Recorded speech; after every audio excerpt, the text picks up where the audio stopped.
Financial Jojo here, and this is the Deep Dive, where we take a deeper look at your favorite stocks in crypto. So don't forget to hit the like and subscribe button. I really appreciate that. Also, don't forget, if you have a deep dive stock request, comment below. All right, so I saw this article the other day, and I wanted to do a little bit deeper on this and kind of explain some of the terminology here. So Coinbase, Robinhood, and the other big crypto firms announced plan on money laundering and privacy. So this is going to be really similar to the travel rule that the traditional financial institutions have in place. And this is going to deal with the anti-money laundering requirements that all financial institutions have to report. So the big crypto firms, they announced Trust, which is a system that aspires to comply with the anti-money laundering rules while protecting privacy. Of course, that's a huge factor for cryptocurrencies. So what exactly is the travel rule?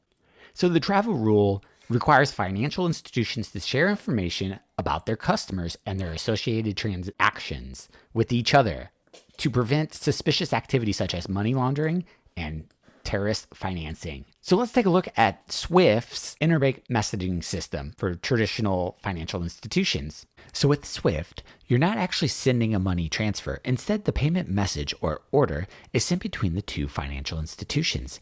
In this case, Mr. X in Washington State needs to send money to Germany.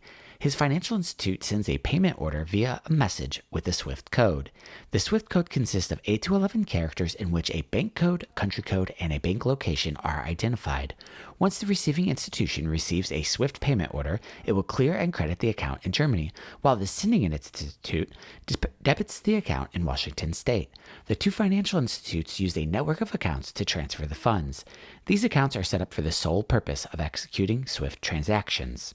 All right, now let's take a look at the virtual assets service providers. So your crypto firms. We have the fiat to crypto exchange, token issuers, and then we have the crypto to crypto exchange, the payment facilitators, and the wallet, and the ATMs. Some of the crypto service providers may or may not be defined as VASPs, P2P platforms, DApps, and DeFi. And of course, there will be some issues with the travel rule because, well, cryptocurrencies are decentralized and a system like SWIFT is, of course, centralized. They also need to determine when the travel rule applies and when it doesn't. All right, so these ideal principles for cryptocurrencies are going to have all of these factors and fulfill them. So the Financial Action Task Force will be implementing the same preventative measures as financial institutions, including customer due diligence, record keeping, and the reporting of suspicious transactions.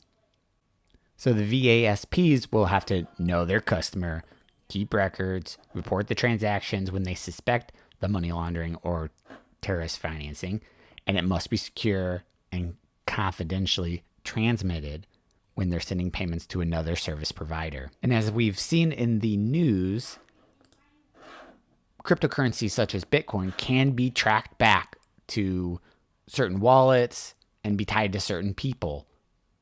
Just like we've seen with the Silk Road, where the Bitcoin was tracked down and, of course, its founder, Ross, was sentenced to prison for life.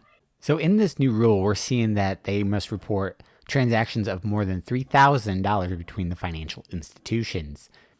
Trust, short for the Travel Rule Universal Solution technology, being utilized by Gemini, Kraken, Robinhood, just to name a few, as well as Coinbase, BlockFi. These members have obligations to use end-to-end encryption when sending data to each other and never store information in a way that could be vulnerable to third-party attacks. It also establishes a set of minimum security practices. According to Coinbase's top lawyer, Paul Greenwald, the solution will work when it comes to transfers between trust members.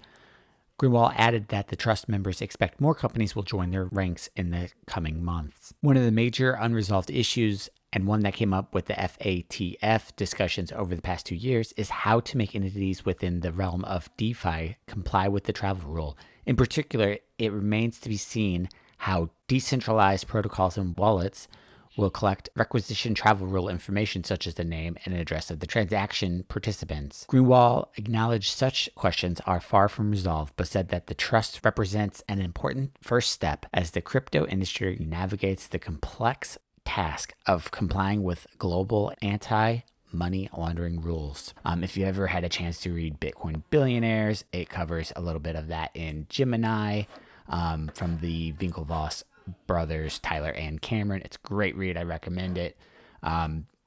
It talks about the rise to fame and also the starting of the Gemini cryptocurrency exchange. So the main takeaways are a coalition of US crypto firms have created a centralized solution to the information sharing requirements of the travel rule. The solution, Trust, is a platform governed by the participating exchanges that allow members to securely transmit customers' information, and the group plans to expand this solution globally over time.